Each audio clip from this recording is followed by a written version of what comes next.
Pois bem, pessoal, na aula de hoje vamos ver uma aplicação importante, que é o cálculo de valores máximos e mínimos de funções definidas em compactos, né, em conjuntos limitados e fechados, tá certo? Então, começar com o teorema. De fato, isso vale também, vocês já sabem fazer do cálculo 1 para funções de uma variável, que é só a extensão para funções de duas variáveis. O primeiro teorema é que é o seguinte, seja um conjunto ômega subconjunto R2 limitado, um conjunto limitado e fechado. Nesse caso, toda função contínua f definida em ômega, chegando nos reais, assume seus valores máximo. Tem um máximo e mínimo dentro do conjunto, quer dizer, e mínimo em ômega. Isto é, em outras palavras, existe um ponto x1, chamado x1, y1, e x2, y2, todos, ambos, pertencentes a ômega, tais que f em x1, y1 é menor ou igual que f de xy, que é menor ou igual que f de x2, y2. Para todo xy pertencente a ômega. Ok? Então, em outras palavras, toda função contínua definida em um conjunto limitado e fechado assume seus valores máximo e mínimo. Que vocês já sabem lá o que acontece na reta real. Né? Toda função contínua definida no intervalo limitado e fechado, né? No conjunto geral, não precisa ser um intervalo, mas no conjunto limitado e fechado, assume seus valores máximo e mínimo também. Tá? Então, como é que a gente aplica isso juntando nossos conhecimentos agora de pontos críticos para funções de duas variáveis? Né?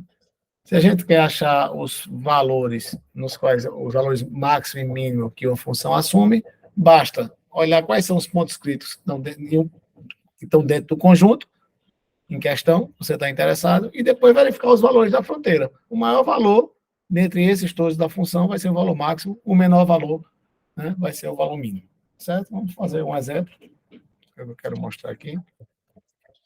Um exemplo de como a gente faz isso, como se aplica isso. Vamos lá. Determinar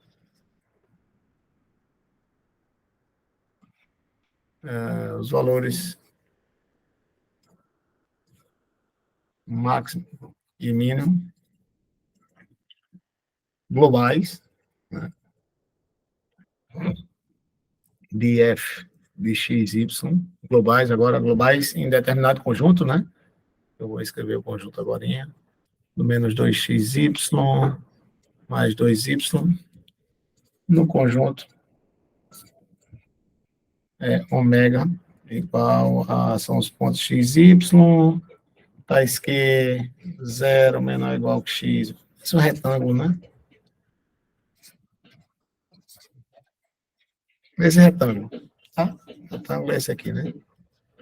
O y está aqui, x está aqui, x está entre 0 e 3, y entre 0 e 2. Esse retângulo. E o que é que a gente tem que fazer? O que a gente tem que fazer aqui é, primeiro, procurar quem são os pontos críticos dessa função, ver se tem pontos críticos aqui dentro desse conjunto, do ômega, e depois ver qual é o valor da função nesse ponto crítico, se houver, né? Se não, ver os valores da função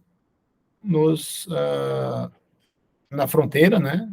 Na fronteira do conjunto ômega e ver o maior valor dentre esses vai ser o valor máximo da função que a função assume nesse conjunto, o valor mínimo será o valor mínimo. Né? Então, primeiro, pontos críticos.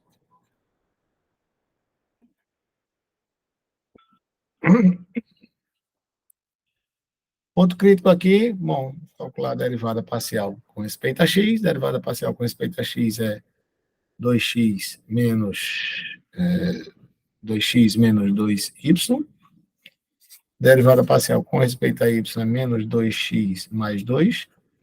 Portanto, para que isso aqui seja zero e isso aqui seja zero, você precisa que x igual a 1, e daqui, portanto, y igual a 1. Y igual a x, como x igual a 1, y igual a 1. Então, o único ponto crítico que você tem dessa função é no ponto 1. 1 pertence a esse conjunto, pertence sim. 1 está aqui dentro, né? 1 está aqui, mas tá certo? 1. Então, vamos fazer o teste, ver se esse 1, primeiro, é um máximo local ou mínimo local. Tá? O teste a gente já aprendeu. Vamos calcular o hessiano. Tá certo? Hessiano, hessiano é fxx, né? O determinante hessiano, né? A matriz hessiana. xy, fyx, fyy, vamos calcular cada um desses. Fxx é a derivada parcial de f de x, fx está aqui, vocês verem, f de x está aqui, é 2x menos 2y, a derivada parcial dela é somente 2, respeito a x. F de xy é menos 2, que vai ser igual a f de yx. E f, aqui, f de y vai ser igual a 0, né? Aqui, fy só depende de x. Então, fy igual a 0. Portanto, esse determinante aqui é igual a 2 menos 2, menos 2, 0. Portanto, isso é igual a 0 menos 2 vezes menos 2 dá menos 4, menor que 0. Portanto, como esse determinante é menor que 0, o ponto crítico 1 é um ponto de célula. Portanto, nem é ponto de máximo, nem é ponto de mínimo. E para a gente achar, então, os valores máximo e mínimo dessa função, precisa apenas calcular, né, os valores que ela assume na fronteira, né? Na fronteira do retângulo em questão. Então, vamos lá. De novo. Vou escrever de novo a função fxy é igual a x quadrado menos 2xy mais 2y. Tá? E o retângulo que a gente está interessado é x entre 0 e 3 e y entre 0 e 2. Né? Pois bem. Vamos ver o que acontece. Vou desenhar aqui de novo o retângulo. O retângulozinho está aqui. 3, 2. Vamos ver o que acontece primeiro nessa fronteira aqui. Nesse pedaço da fronteira. Nesse pedaço da fronteira é quando x igual a 0. Tá certo? Quando x igual a 0, nesse segmento de reta, quando x igual a 0, o que é que você tem? Opa, perdão. X igual a 0 não, quando y igual a 0, né? Perdão. Y igual a 0. Né? Aqui, x está variando entre 0 e 3, y igual a 0. Quando y igual a 0, você tem f de x 0 igual a x quadrado menos 2xy, y é 0, essa aqui dá 0, 2 vezes 0, 0. A função é f de x quadrado. Fx quadrado para x entre 0 e 3. Essa função é uma função crescente de x. O menor valor dela é 0, o maior valor dela é 9. Então, nessa parte do segmento, então, ela está entre 0. Nesse segmento de reta, né? Vou escrever assim, x0, entre 0 e 9. Tá certo? Porque o x tem entre 0 e 3, e isso aqui é x quadrado. Vamos ver para o y igual a 2, nessa parte aqui da fronteira, nesse segmento de reta. Tá? Quando y igual a 2, fx2 é x quadrado menos 4x mais 4. Isso aqui para simplificar, dá para escrever assim, né? X menos 2 quadrado.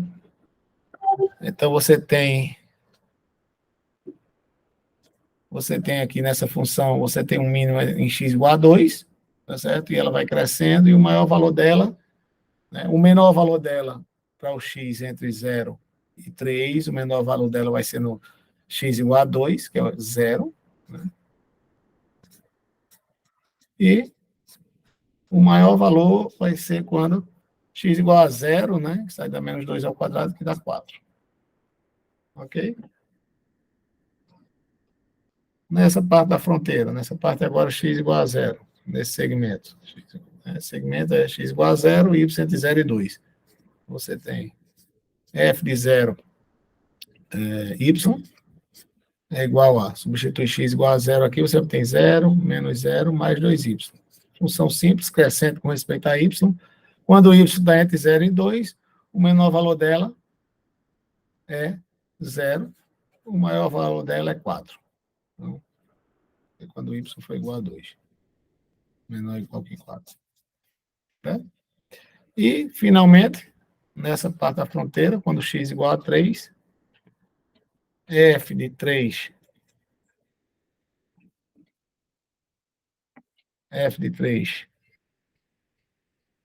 y é igual a x igual a 3, então 9, que a função é x quadrado menos 2xy, né? 9, x quadrado, 3 quadrado, menos 6y, mais 2y, tá certo? Não é isso? 9 menos 6y mais 2y, x, quando x igual a 3, né? A x quadrado, 9 menos 2 vezes 3, 6y, mais 2y, que é igual a 9 menos 4y, tá certo? 9 menos 4y, para o y entre 0 e 2, tá? 9 menos 4y, para o y entre 0 e 2, função é decrescente do y, então o maior valor dela é 9, né? Quando y for igual a 0, o maior valor dela é 9, tá certo? 9, f de 3y. E o menor valor dela é quando y for igual a 2, que dá 9 menos 4 vezes 2, 8, que dá 1. Tá certo? Em suma, o valor máximo atingido por essa função é 9. Tá certo? 9 na fronteira. E o valor mínimo é 0. Então, o valor máximo, né, é 9, da função é 9. 9. E o valor mínimo é 0. E assim se faz esses problemas de achar mínimos e máximos globais em domínios limitados e fechados. Lembrar que a gente não precisou verificar o valor que a função assumia no ponto crítico, porque quando a gente calculou o ponto crítico, ele foi ponto de Cela. Se a gente tivesse calculado o ponto crítico, ou tivesse mais de um ponto crítico, e fosse, por exemplo, um deles um máximo local e outro mínimo local, você teria que checar se esse máximo local e mínimo local não eram também máximos globais, verificando o valor da função nos pontos críticos e comparando com o valor nas fronteiras, na fronteira, né, nas partes da fronteira. Ok? Então, a lista também vai incluir aí alguns exercícios sobre isso para vocês treinarem e com isso a gente termina o assunto para a prova.